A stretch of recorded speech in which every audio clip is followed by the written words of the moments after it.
Hello दोस्तों, मैं आपका दोस्त फिर से आपका स्वागत करता हूं आपके अपने चैनल में। दोस्तों, इस बात से तो दुनिया का हर इंसान इत्तेफाक रखता ही होगा कि अगर टेक्नोलॉजी से हर काम मुमकिन है तो हमारे शोधकर्ताओं के पास हर सवाल का जवाब भी है। लेकिन कुछ सवाल ऐसे भी होते हैं जिनका जवाब आज तक कोई नहीं दे पाया। उनमें से एक है भविष्यवाणी। दोस्तों, आपने कई बार अपने बड़े बुजुर्गों के मुंह से ये सुना होगा कि कल किसने देखा है, यानी आपके रब के अलावा कोई नहीं जानता कि आगे क्या होने वाला है। लेकिन इस दुनिया में बहुत से ऐसे लोग हुए हैं जिन्होंने फ्यूचर देखने का दावा किया है। मैं उन ढोंगी बाबाओं की बात नहीं कर रहा जो 101 रुपए लेकर आपके ग्रहों की दिशा बदल देते हैं, नहीं, बल्कि एक ऐसे इंसान की बात करने वाला हूं जिन्होंने एक ऐसी आज से कई सौ साल पहले भविष्यवाणियां की थी कि लोग चाहते हैं कि वो कभी भी सच ना हो, लेकिन लोगों के मन के अंदर कहीं ना कहीं ये डर भी बैठा हुआ है कि अगर उन्होंने ये कहा है तो जरूर सच होगा। दोस्तों, आज बात करते हैं तीसरे विश्व युद्ध के बारे में और एक ऐसे इंसान के बारे में जो कुछ 100 साल पहले ही हमें इस बारे में आगाह कर चुके हैं।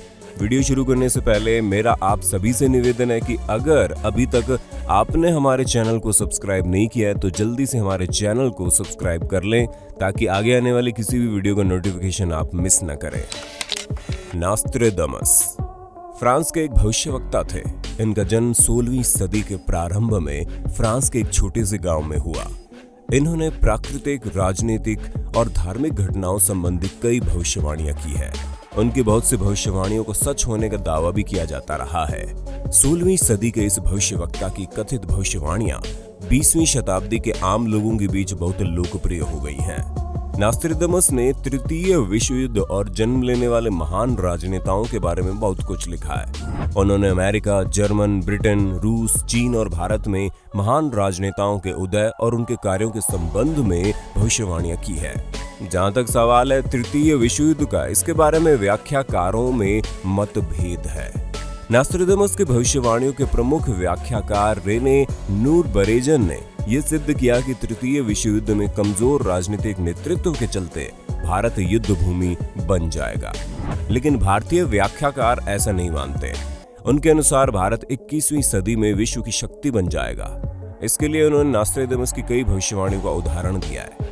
वर्ष 1945 में जापान के हिरोशिमा पर अमेरिका ने जो एटम बम गिराया था उसका द्रव्यमान यानी कि मास सिर्फ 0.7 ग्राम था। इसी तरह नागासाकी पर गिराया गया एटम बम का द्रव्यमान सिर्फ 1 ग्राम था। ये एक चुटकी नमक के बराबर है। लेकिन परमाणु बम इसी मामूली सी शक्ति को असीम ऊर्जा में बदल देता है, जिसका नतीजा सिर्फ और सिर्फ तबाही होता है। इसी तबाही के साथ दूसरा विश्व युद्ध खत्म हो जाता है। लेकिन आज 75 सालों बाद दुनिया तीसरे विश्व युद्ध में जा चुकी है और आपको इसका पता भी नहीं चला। इस युद्ध के केंद्र में कोई बड़ा हथियार, मिसाइलें या फिर एटम बम नहीं है, बल्कि एक वायरस है। इस वायरस का वजन परमाणु बम के द्रव्यमान से लाखों करोड़ गुना कम है। लेकिन इस वायरस में भी दुनिया को तबाह करने की असीम शक्ति समाई हुई है। इसी वायरस के दम पर चीन ने पूरी दुनिया के खिलाफ तृतीय विश्व युद्ध छेड़ दिया है। चीन इस विश्व युद्ध की तैयारी बहुत पहले से कर रहा था। चीन इस युद्ध को 3 चरणों में अंजाम तक पहुंचाना चाहता है। इसका पहला चरण है दुनिया को धोखा देना। दूसरा चरण है पूरी दुनिया में बड़े पैमाने पर अराजकता फैलाना और तीसरा चरण है दुनिया के लोगों का दमन और शोषण करना। किसी भी बड़े युद्ध या यूं कहे विश्व युद्ध की पहचान क्या होती है? इसकी असली पहचान होती है हर तरफ मौत और दुख का पसर जाना। इसकी दूसरी पहचान है अर्थव्यवस्थाओं का दम तोड़ना। तीसरी पहचान है जरूरी चीजों की आपूर्ति में कमी आना। चौथी पहचान है नए इलाकों पर कब्जा करना और पांचवी और आखिरी पहचान है नई ताकतों का उदय। आप गौर करेंगे कि आपको ये पांचों बातें इस समय आपके आसपास घटित होती दिखाई देंगी।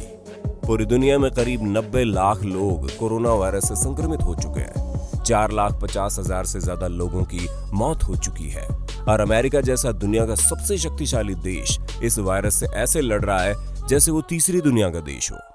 अमेरिका में 20 लाख से ज्यादा लोगों को संक्रमण हो चुका है और 1,20,000 से ज्यादा मौतें भी हो चुकी है। अब आप सोचिए कि जिस देश को दुनिया का लीडर कहा जाता था, जिस देश के बारे में कहा जाता था कि वो दुनिया की कोई भी समस्या अपनी सैन्य शक्ति या फिर पैसों के दम पर सुलझा सकता है, वो देश आज अपने हजारों लाखों लोगों का जीवन नहीं बचा पा रहा। ऐसे में अब पूरी दुनिया में अमेरिका का भला क्या महत्व रह जाएगा। यानी चीन बिना परमाणु हथियारों का इस्तेमाल किए सिर्फ एक कीटाणु के दम पर अमेरिका को घुटनों पर लाने में सफल रहा है। वायरस सीमाएं नहीं देखता और इसकी सबसे ज्यादा मार विकसित और अमीर देशों पर ही पड़ी है।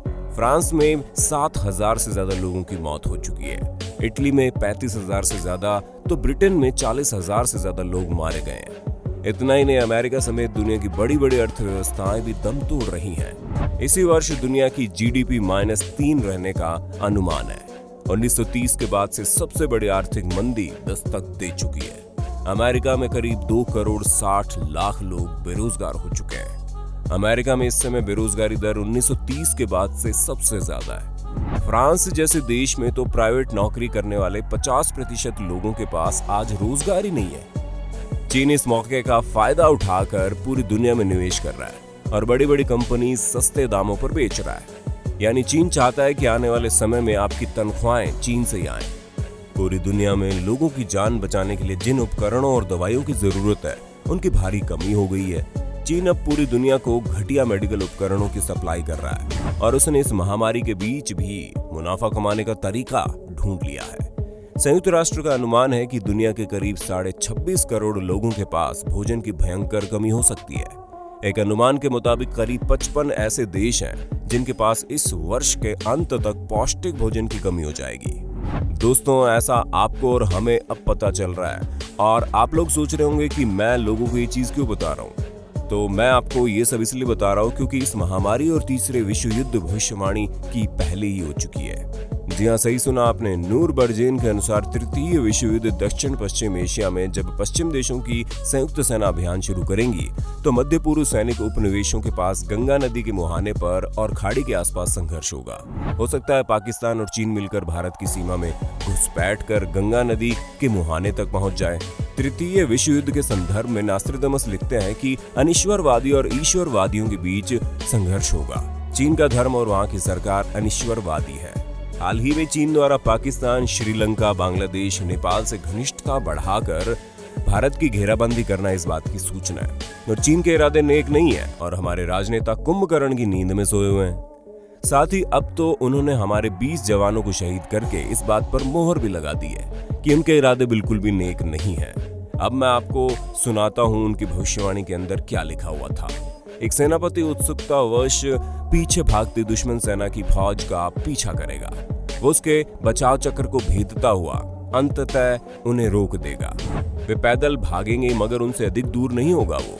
अंतिम जंग गंगा के किनारे होगी। गंगेज नाम के फ्रांस का एक कस्बा भी है, लेकिन किनारे शब्द का इस्तेमाल तो किसी नदी के लिए ही होता है, इसलिए व्याख्याकार इसे भारत के संदर्भ में लिखी गई भविष्यवाणी मानते हैं। अगले सूत्र से और स्पष्ट हो जाता है कि भारत, फ्रांस, जॉर्डन आजाद कराए जाएंगे। निर्दयी शक्तियों का सुदूर पूर्व में विनाश होगा। गंगा, जॉर्डन, फ्रांस और स्पेन को हड़पने वाला साम्राज्य खत्म हो जाएगा। समुद्र में खून और लाशें तैरती दिखेंगी। 1 मील व्यास का एक गोलाकार पर्वत अंतरिक्ष से गिरेगा और महान देशों को समुद्री पानी में डुबो देगा। ये घटना तब होगी जब शांति को हटाकर युद्ध, महामारी और बाढ़ का दबदबा होगा। इस उल्का द्वारा कई प्राचीन अस्तित्व वाले महान राष्ट्र डूब जाएंगे। समीक्षक और व्याख्याकार इस उल्का के गिरने का केंद्र हिंद महासागर मानते हैं। ऐसे में Maldives, Brunei, New Guinea, Philippines, Cambodia, Thailand, Burma, Sri Lanka, Bangladesh, Bharat, Pakistan, दक्षिण अफ्रीका के तटवर्ती राष्ट्र तथा अरब सागर से लगे राष्ट्र डूब से प्रभावित होंगे। यहाँ सवाल ये है कि भारत जैसे समर्थ देश के तृतीय विश्व युद्ध में कमजोर होने की संभावना किस तरह है। इसके 2 कारण हो सकते हैं। पहला, राजनीतिक नेतृत्व की कमजोरी और दूसरा, आंतरिक कारणों से उलझे रहने वाले भारत का अपनी सीमा की ओर कभी ध्यान नहीं दे पाना। नेपोलियन और हिटलर को नास्ट्राडामस ने ईश्वर विरोधी, एंटी क्राइस्ट कहा था और कहा था कि तीसरा ईश्वर विरोधी जब आएगा तो 27 साल के तीसरे विश्व युद्ध के साथ ही दुनिया समाप्त हो जाएगी। ऐसे में नास्ट्राडामस पर भरोसा करने वालों की माने तो तीसरा ईश्वर विरोधी ISIS का मुखिया पूरी दुनिया को समाप्त करने की ओर कदम बढ़ा रहा है।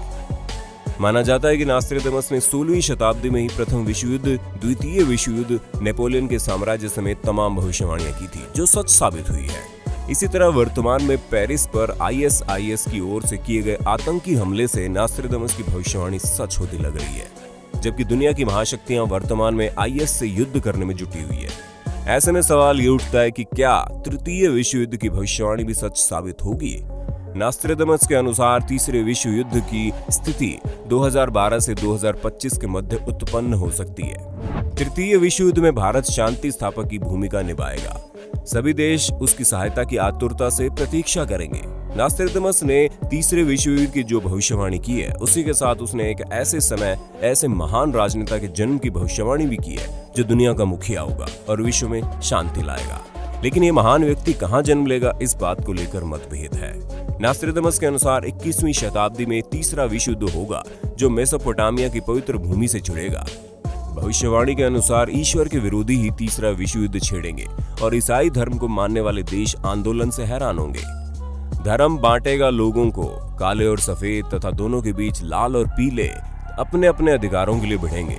रक्तपात, बीमारियां, अकाल, सूखा, युद्ध और भूख से मानवता बेहाल होगी। जहां तक अभी का सवाल है तो हर जगह इस मनहूस वायरस ने एक कहर मचाई रखा है। बाहर की बात अगर ना भी की जाए तो अपने देश के हालात बिल्कुल ऐसे ही हैं जैसे भविष्यवाणी में बताए गए हैं। अभी आपने देखा ही होगा कि किस तरह गरीब मजदूर 1000 किलोमीटर पैदल चल चल कर अपने घरों में गए हैं। साथ ही अपने देश के अंदर धीरे धीरे धर्म देशभक्ति पर हावी हो रहा है, जो कि बिल्कुल वैसा ही है जैसा भविष्यवाणी में बताया गया है। उन्होंने और आगे क्या कहा था आपको बताते हैं। मिडिल ईस्ट दुनिया की जंग का मैदान बन जाएगा, जहां दुनिया भर की ताकतें अपनी शक्ति का प्रदर्शन करेंगी। यहां विश्व की कट्टर विरोधी ताकतें तथा अमेरिका और रूस भी मिलकर एक हो जाएंगे और दुनिया में शांति लाने के लिए आतंकवाद के खिलाफ खड़े हो जाएंगे। ये घटना 2015 के अंत में और 2016 में शुरू होने की संभावना व्यक्त की गई थी। महान भविष्यवक्ता नॉस्ट्रेडमस की 950 भविष्यवाणियों में से 18 भविष्यवाणियों का केंद्र तीसरा विश्व युद्ध था। उन्होंने कहा था कि 2009 से लेकर 2013 तक दुनिया में बड़ी क्रांतियां होंगी। उनका कहना था कि ये अवधि मुसीबतों, निराशा और बुराई से भरी हुई होगी। साथ ही इन सब के बीच आशा और उम्मीद की किरणें भी होंगी। दोस्तों, मैं नहीं जानता कि भविष्यवाणी कितनी सच होगी, लेकिन एक बात जानता हूँ कि सिर्फ वो इंसान ही पूरी दुनिया से लड़ने की ताकत रखता है जिसके अपने हमेशा हर हालात में उसके साथ कंधे से कंधा मिलाकर चले। ठीक वैसा एक देश के साथ भी हुआ।